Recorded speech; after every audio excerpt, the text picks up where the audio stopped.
Tony, at this time last year, you were telling us that you didn't have a crystal ball for how to use those guys, and JK didn't have experience. Yep. What do you? I still don't. Still don't have a crystal ball? I wasn't blessed to get one of those. I asked for Chris, I didn't get one. But you know what we're going to ask. I mean, how do you envision using these guys now? What's? I don't know. We haven't really discussed that. We haven't discussed it at all as a staff, and just like anything else, we're going to do what's conducive to help us win games, and however that looks. We haven't gone over that right now. Right now, we're just playing ball, and everyone's had a good spring. Those top two guys, have done a nice job. I don't want to put words in your mouth, but it just feels like the way you guys deployed them against Michigan State was probably the most successful balance, or I don't know. And how'd that work? It worked out pretty well. I mean, is that what you would ideally want every week, or why? Yeah, like I said, it just depends on the flow of the game and how things are going, and if you go back to that week, that worked in our favor, and kind of see how it goes. It'll be a week-by-week deal, but they're both going to play, and they're both going to play a lot. How's that for a crystal ball? Is that good? Does that work? I don't know. That sucks because I didn't give you anything you wanted. That did sound like a prediction. There you go. When you coach a guy like Antonio Williams, he seems very upbeat given the fact that he's got two guys that are 1,000-yard rushers in front of him. What's it like coaching a kid like that, and how is it that he's maintained such a good attitude through a situation that might not be so exciting for most young kids? Well, first and foremost, he's a pro. He's a professional about how he handles his business. He's an extremely mature kid. He has improved. I mean, he's probably, in my estimation, probably one of our top 3 guys on the team as far as improvement. That's again coming from me, and obviously I'm a little biased probably, but he's had a great spring and a great attitude, but he's a pro and he handles his business, and at the end of the day, that's all you can do is do the best you can. And when your number's called, you show up, and that's what he's done. I'm kind of assuming that Mike has stayed healthy this spring, and that would mean that he's been healthy for a little while now. How has he been able to take advantage of that? Because last year he started probably slower than he wanted. Well, yeah, when you're on the field, you get reps, and so that's been a good thing for him and everyone else, too, is because all of a sudden his reps don't get heaped upon someone else. So. But he has, knock on wood, he's done a good job. He stayed healthy. He's really doing a good job with taking care of his body. Our doctors and trainers and our strength and conditioning staff with Coach Mick they've been amazing. And Mike's followed their lead and done a nice job. How much have you wanted to see what you have with JK and Mike this spring, and how much have you wanted to save them wear and tear, and how much? Well, it's a combination of both. We've seen them both together, and we've done some things where they've both been out there together, and but at the same time, they're very proven guys, and so with that being said, we don't have to beat them to death, in these situations, but they do practice, and when their number's called, they got to be ready to go, and they have been. Master Teague should probably be in high school right now. Master Teague. He should be getting ready for prom, right? Exactly. How's he coming along? He's getting a lot of reps, and it's kind of drinking through a fire hose, if you will, that old analogy. But he had a really good day today. He did have a good day today, and he's getting a ton of reps. And he's a very conscientious kid and wants to do right, and almost a perfectionist. But he's doing well. He's doing well. Hey, I'm happy where his progress is at. You have very close recruitments with all the guys that are in your room, and I'm just wondering, now that you're talking about Master, what's it like that first week or that first spring finally getting to coach a kid that you guys, or that you personally have gotten very close with over the recruiting process? Now, I know Master's not unique in that, but just finally getting him here, is there a shift in the relationship? Is it different? I mean, how does it? You'd have to ask him and ask JK and ask Antonio. I recruited all those guys, so you'd have to ask them. From your perspective. From my perspective, the shift is I probably ripped their ass a lot more than I did in recruiting. But that's not part of the recruiting. That's we kind of the de-recruiting. No, I don't think I'm any different, in the recruiting process than I am when I'm coaching them. And the difference is I'm around them every single day versus once a week. And but no, it's good, and it's good. You build such great relationships with people in the recruiting process, and then when you can get your hands on them every single day, we use the analogy of it's almost like your own children, and it is, as you're with them every single day, and you're able to touch them, put your hands on them, and shake them when they need it, hug them when they need it, and we're the combination of the two. But yeah, I mean, I don't think I'm unique in that regard as far as coaching your guys when you get them. I mean, it is what it is. When they get here, they're yours, and you got to care for them like they're your own. Tony, it's a unique situation to have two running backs who both run for 1,000 yards, you know, in the same backfield, not counting the quarterback. Right. How do you handle that going You had forward? to throw that in there. What? You had to throw the quarterback thing in there. Yeah. Well, that's what I was getting to. You guys teased us with the possible two backs being in there at the same time. I think it happened like 2 or 3 plays maybe last year. Right. Do you have more of that in the package this year? Or It's been some. We've done some things. Yeah, we've done some things throughout the spring, and you know, we've certainly got that in the arsenal. But how is having 2,000-yard backs back? How does that enhance the competition? Well, those guys. First of all, again, every day is a challenge, and everyone knows it in the room. Antonio Williams. I mean, my goodness, that guy, the way he's playing. Yeah. So there's 3 guys that are playing at a very, very high level, and know the offense. They know the expectation level as far as our culture and how we do things. They do it right. They're conscientious, and they help one another. Mm-hmm. And so it's very competitive, but it's all very high, very spirited, and they help one another. Is there a pecking order there? Obviously, at the end of the year, J.K. was your number 1 running back, and Mike went in. Is that still the order of you know, I don't know.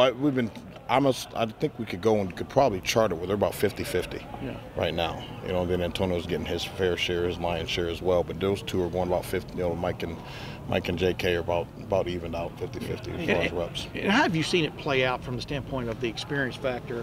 What do you get done more this spring having 2 guys who've been 1,000-yard backs? Well, there's, you know, in the meeting room, you know, we can go further into detail and kind of like graduate level thinking, if you will, and talk about some things. And they do a great job. You know, we get them on the board, and they're talking a lot and talking to one another, and so it's more interactive versus me having to lecture or teach them. There's a very interactive room because they know. Mm-hmm. And so we can kind of go a little deeper. You know, we'll make a call here. So what else could we do? And they can go to what's next.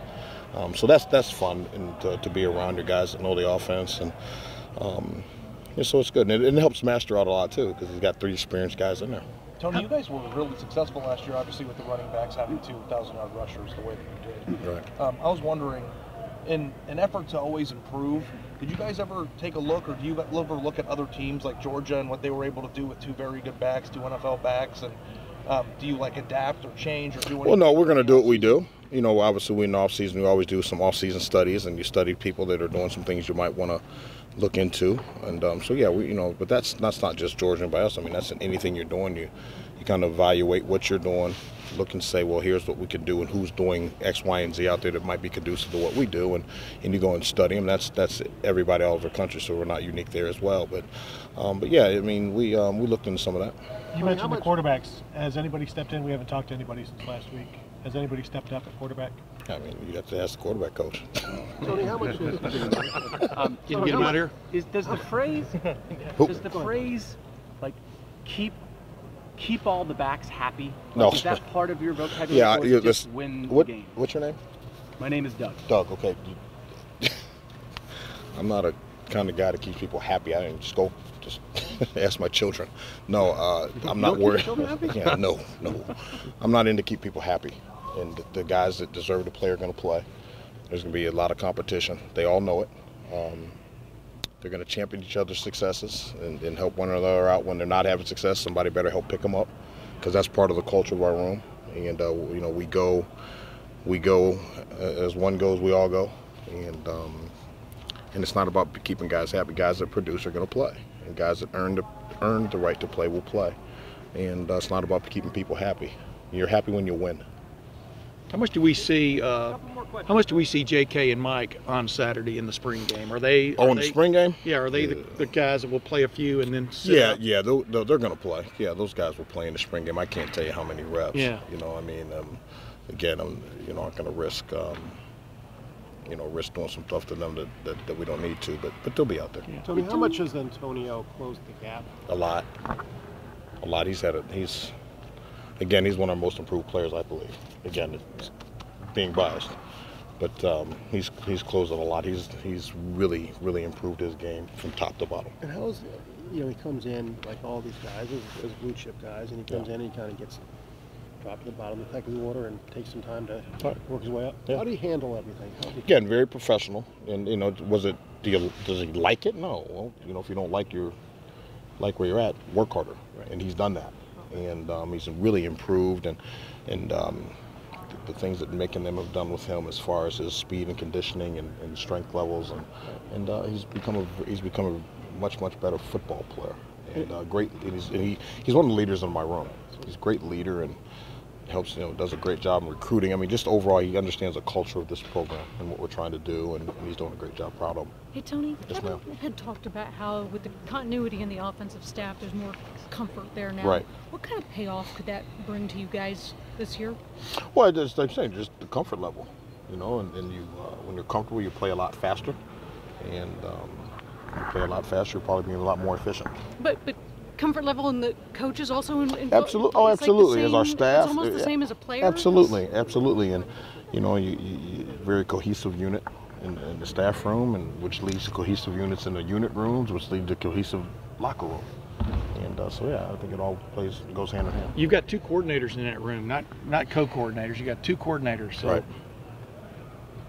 Who's the boss in the room? Coach Meyer. Oh, he's always in the room. How's that? He's always in the room. That's it. Has that created any kind of like, I don't know? No. Yeah. Come on, those guys, Kevin and Ryan are consummate professionals and great guys, and you know, great leaders and great men. I mean, there's no.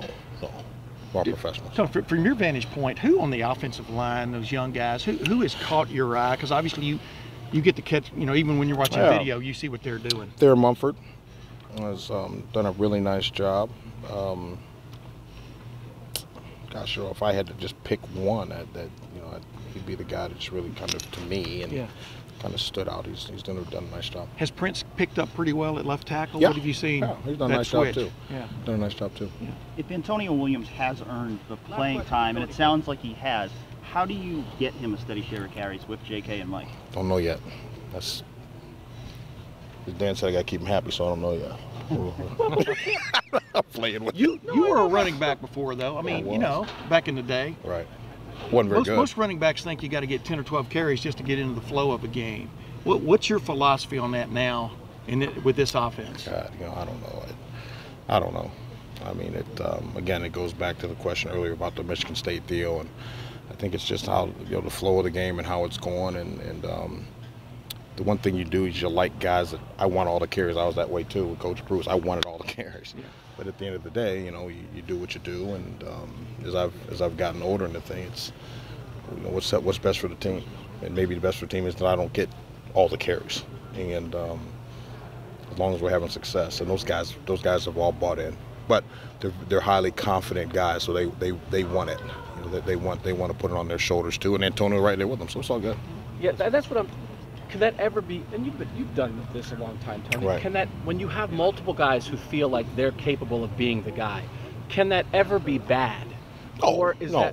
Is that good? You want a bunch of alphas who I'm the guy. Absolutely, and you recruit that way. That's how you want it to be. Because if they didn't want the ball and they didn't want to play and they didn't want to compete, then why the hell I want them? I don't want to be. I mean, I don't want to be around you as a person, let alone coach you as a player. You know what I mean? I mean, if you're not an alpha male, as you put it, if you're not a guy that wants it and is hungry to succeed and compete, then why do I want you? I mean, that's just how I think. I mean, I'm not saying I'm right, but that's how I think. So you want a room full of those guys Absolutely. who want to be the guy, Absolutely. and then your job is to manage them the best way for this team to win. That's right. And that's why you make the big bucks. I don't know if I make big bucks or not, but that's what I'm doing. Making more than you were. Yeah, well, I don't know. Good problem to have, right?